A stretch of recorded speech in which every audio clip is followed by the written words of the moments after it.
They bound her hands behind the wooden stake while she still wore her wedding dress. The white fabric, now torn and stained with dirt, fluttered in the desert wind as Reverend Judson Pryor raised his arms toward the gathering crowd.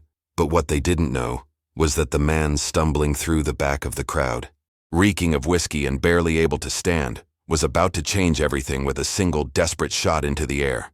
Clementine Cross stood with her back pressed against the rough wood, her red hair catching the harsh midday sun. Her green eyes swept across the faces of people she had known her entire life, searching for someone, anyone, who might speak for her. The rope bit into her wrists as she struggled against the bindings, but the knots held firm. "Brothers and sisters," Reverend Pryor's voice boomed across the town square, "we gather today to cleanse our community of the darkness that has plagued our livestock and poisoned our wells." His cold gray eyes fixed on Clementine as murmurs rippled through the crowd of 40 or 50 townspeople. "This woman has confessed to her unholy practices." "I never confessed to anything," Clementine called out, her voice cracking but defiant. "You forced those words from me." The Reverend's thin smile never wavered. "The devil speaks through her even now." He gestured to two men holding torches near bundles of dry brush stacked around the base of the stake. "Let the cleansing fire burn away her corruption and protect our righteous community." Near the back of the crowd, Boone Delaney swayed on unsteady legs, squinting through bloodshot eyes at the scene before him. His weathered brown hat sat crooked on his head, and his shirt bore the stains of 3 days' drinking. The bottle in his hand was nearly empty, but something about the young woman's voice cut through his whiskey fog. Somewhere in the crowd, Nolan Graves kept his head down, refusing to meet anyone's eyes. The man who should have been Clementine's husband by now had vanished when the accusations began, leaving her to face the charges alone. His absence spoke louder than any testimony. "Light the kindling," Reverend Pryor commanded, and the torchbearers stepped forward. Clementine's chest rose and fell rapidly as the reality of her situation crashed over her. The dry brush caught fire quickly, small flames beginning to lick upward toward her feet. The crowd stepped back from the growing heat, but she had nowhere to go. That's when Boone Delaney's alcohol-clouded mind suddenly cleared, and he realized what he was witnessing. His hand moved to the revolver at his hip, fingers closing around the worn grip. But what he was about to do would expose secrets that Reverend Pryor had buried for years, secrets that would turn this execution into something far more dangerous than anyone could imagine. The gunshot cracked through the air like thunder, sending birds scattering from nearby trees and causing the entire crowd to freeze in place. Boone Delaney stood with his smoking revolver pointed skyward, swaying but somehow more focused than he had been in months. The flames at Clementine's feet hesitated, as if the sound itself had startled them. "Stop this madness," Boone called out, his voice hoarse but carrying across the silent square. "You're about to murder an innocent woman." Reverend Pryor's face darkened as he turned toward the drunken cowboy. "How dare you interrupt the Lord's justice with your drunken foolishness? Guards, remove this man immediately." 3 burly townsmen stepped forward, but Boone kept his gun drawn, though pointed safely away from the crowd. "I know what really killed those cattle, Pryor, and it wasn't witchcraft." A murmur ran through the gathered people as uncertainty crept into their faces. Clementine's eyes widened with desperate hope, even as the heat from the flames below grew more intense. "The ravings of a drunk hold no weight here," the Reverend declared, but something in his voice had changed. A slight tremor betrayed his growing nervousness. "Continue with the execution. Then explain why I saw you dumping barrels of something into Willow Creek 3 nights ago," Boone pressed on, his words slurring slightly but his meaning clear. "Right upstream from where the cattle drink." The crowd began to shift restlessly. Several people exchanged worried glances, and the torchbearers hesitated instead of moving closer to Clementine. The young woman watched this exchange with growing comprehension, realizing that her fate might hang on the words of a man most people dismissed as worthless. From somewhere in the crowd, Bertie Sloan stepped forward. The elderly woman's weathered face was grave as she spoke. "I've lived in this town for 60 years, and I've never seen anything like what's been happening to our animals." Her voice carried the authority of age and experience. "Maybe we should listen to what this man has to say." Reverend Pryor's jaw clenched visibly. "This woman has confessed. The matter is settled." "I confess to nothing," Clementine shouted again, and this time more people seemed to hear her. "He kept me locked in that cellar for 2 days without food or water until I was too weak to think straight." The flames had reached higher now. close enough that Clementine could feel them singing the hem of her wedding dress. Sweat beaded on her forehead from the heat, and she pressed herself as far back against the stake as possible. Boone took a staggering step forward, his revolver still in hand. "Cut her loose, Pryor, before you do something you can't undo." "Never," the Reverend snarled, and gestured sharply to his men. "Finish this now." But as the guards moved to restrain Boone and the torchbearers advanced on Clementine, none of them noticed Bertie Sloane quietly slipping away from the crowd.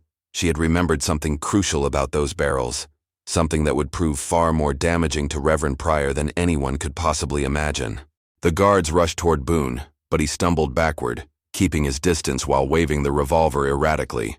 The crowd scattered in different directions, some trying to get away from the gunman, others pressing closer to see what would happen next. Clementine cried out as the flames rose higher, now reaching the bottom of her dress. "You're all making a terrible mistake," Boone shouted, his words echoing off the wooden buildings surrounding the square. "That girl never hurt anybody, but your precious Reverend has been poisoning your water supply for weeks." "Lies from a drunk," Reverend Pryor snapped, but sweat had begun to form on his brow despite the cool morning air.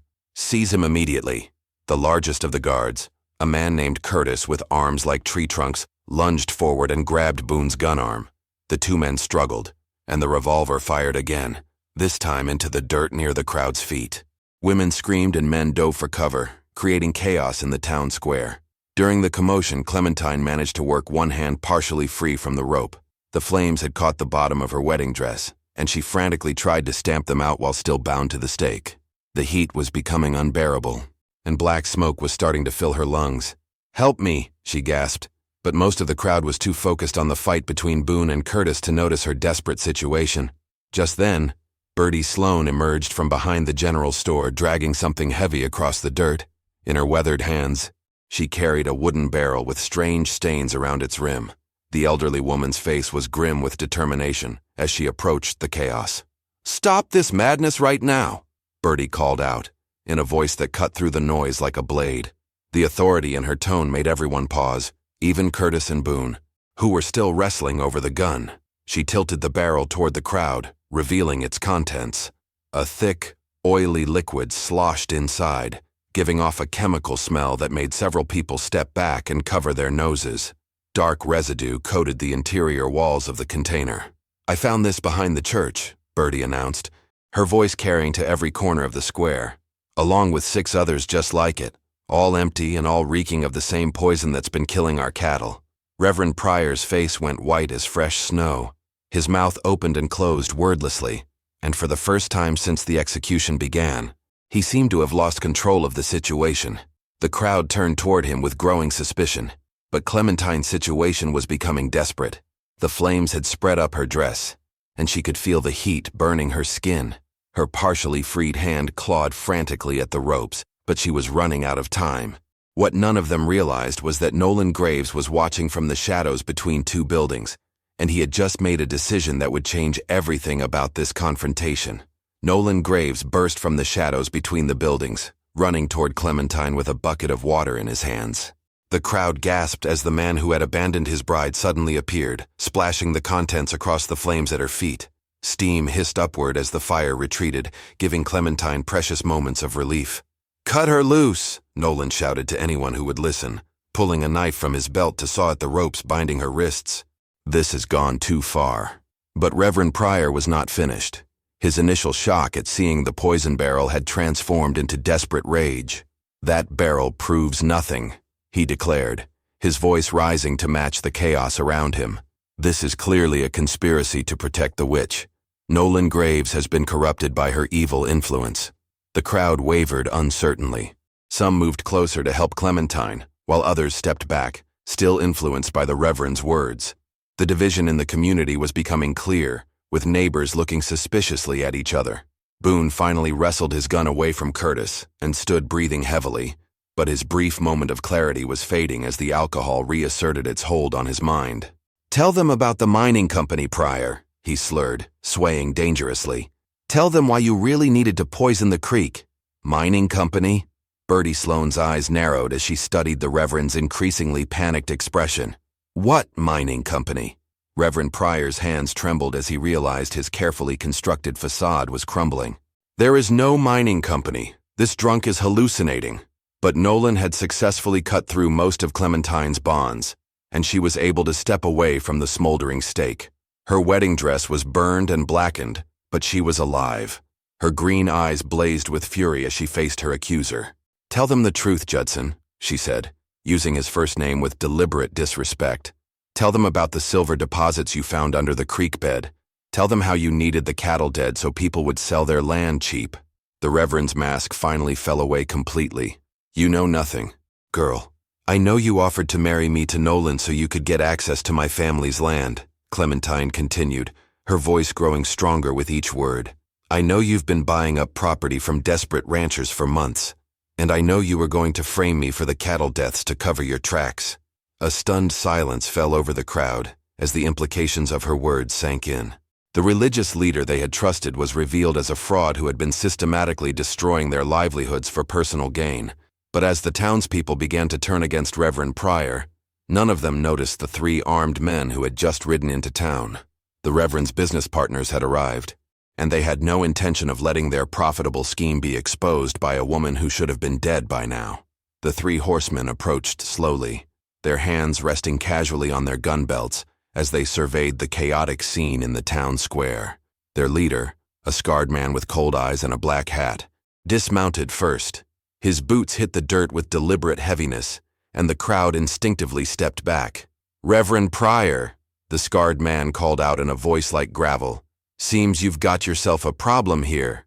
Pryor's relief was visible as he recognized his business associates. "Thank goodness you've arrived, Mr. Kane. This situation has gotten completely out of hand."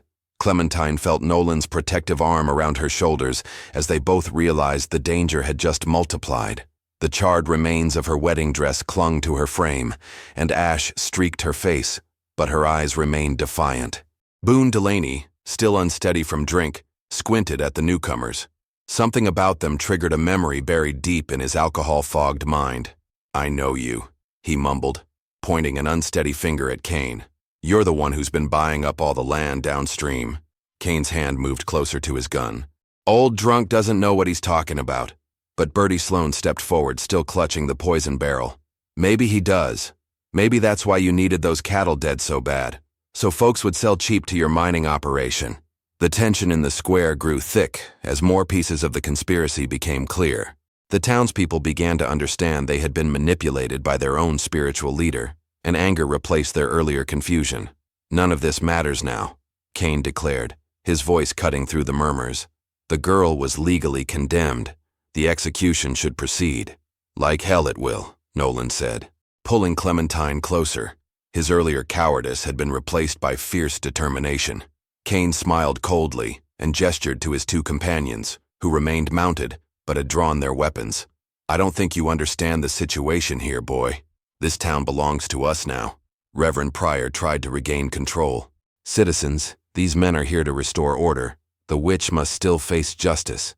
But the crowd was no longer listening to him. The poison barrel, Clementine's accusations, and now the arrival of armed strangers had shattered their faith in his leadership. Several of the townsmen had begun reaching for their own weapons. "You poisoned our water," called out one rancher whose cattle had died. "You destroyed our livelihoods." The situation was rapidly spiraling toward violence, but what none of them had noticed was that Boone Delaney had quietly circled around behind the mounted gunmen. Despite his drunken state, his military training from years past was slowly surfacing, and he had just spotted something that would give him the advantage he needed to turn this confrontation in their favor. Boone noticed that the 2 mounted gunmen had positioned themselves poorly, their horses nervous from the smoke and chaos. Years of cavalry experience told him they would have trouble drawing and aiming quickly from their current positions. More importantly, he could see that Kane's confidence came from believing he controlled the situation completely. The scarred leader stepped closer to Clementine and Nolan, his hand now resting on his gun grip. "Girl, you've caused enough trouble today. Time to finish what was started." "Stay back," Nolan warned, but his voice lacked the conviction of a man used to violence. Kane laughed harshly. "You think you can protect her? I've killed men twice your size for far less than what she's cost us." The crowd was growing more agitated by the moment. Several townsmen had armed themselves, but they seemed uncertain about taking action against professional gunfighters. The standoff stretched taut, As everyone waited for someone to make the first move, Reverend Pryor tried to reassert his authority.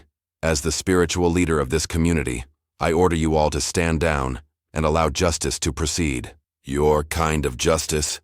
Bertie Sloan spat, hefting the poison barrel higher. You've been lying to us for months, Judson Pryor, poisoning our animals, stealing our land, and now you want to murder an innocent girl to cover it up. The Reverend's face twisted with rage. She is not innocent. I have proof of her corruption. What proof? Clementine demanded, stepping forward despite Nolan's restraining hand. The same proof you manufactured to justify burning me alive? Kane grew impatient with the arguing. Enough talk. His gun cleared leather in one smooth motion, the barrel aimed directly at Clementine's heart. This ends now. That was the moment Boone had been waiting for. The instant Kane's attention focused completely on his target, Boone moved with surprising speed for a drunk man. He lunged forward and grabbed the reins of the nearest horse, causing the animal to rear and throw its rider to the ground. The second mounted gunman tried to swing his weapon toward Boone, but his horse shied away from the commotion, spoiling his aim. The shot went wide, shattering the window of the general store. In the chaos that followed, the townspeople finally found their courage. Men who had been hesitant moments before now rushed forward, some tackling Kane, while others moved to help Boone subdue the remaining gunmen. But Reverend Pryor was not finished. In the confusion, he had pulled a hidden pistol from beneath his dark robes, and his wild eyes fixed on Clementine with murderous intent. If he was going down, he was determined to take her with him. Reverend Pryor's finger tightened on the trigger as he aimed directly at Clementine's chest. His face was twisted with desperate fury, knowing that his carefully constructed empire was crumbling around him. But just as he was about to fire, Bertie Sloan swung the heavy poison barrel with both hands, striking him across the shoulder and sending his shot wild. The bullet splintered the wooden post behind Clementine, missing her by inches. Pryor stumbled sideways, clutching his injured arm, but managed to keep hold of his weapon. You meddling old woman, he snarled at Bertie, raising the gun toward her instead.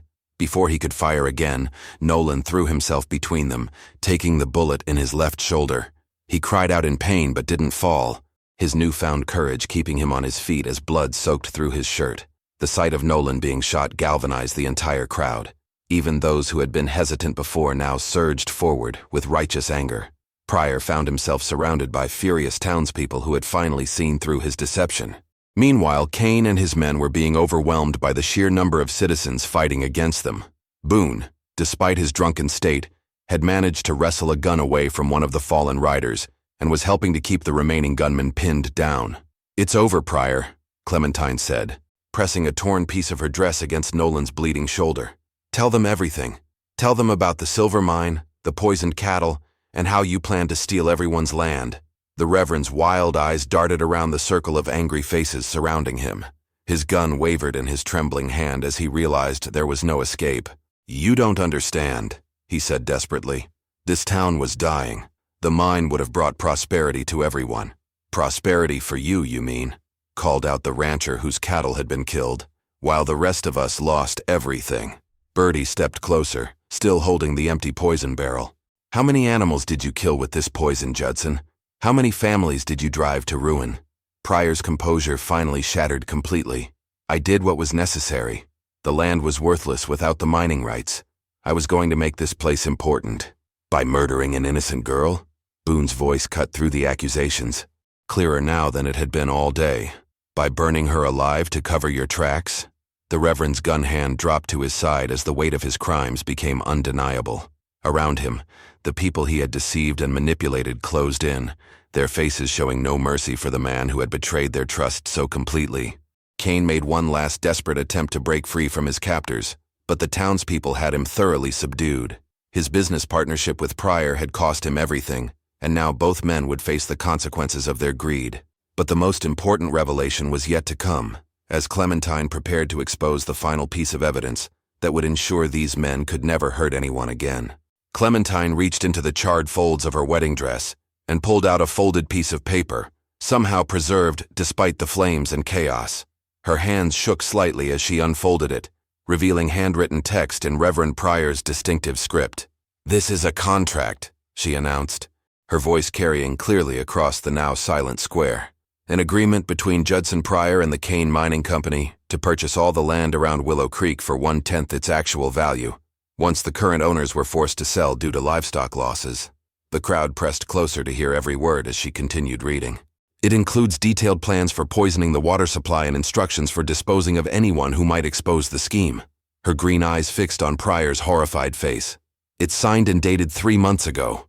Pryor lunged desperately toward her, trying to grab the damning document, but several townsmen seized him before he could reach it.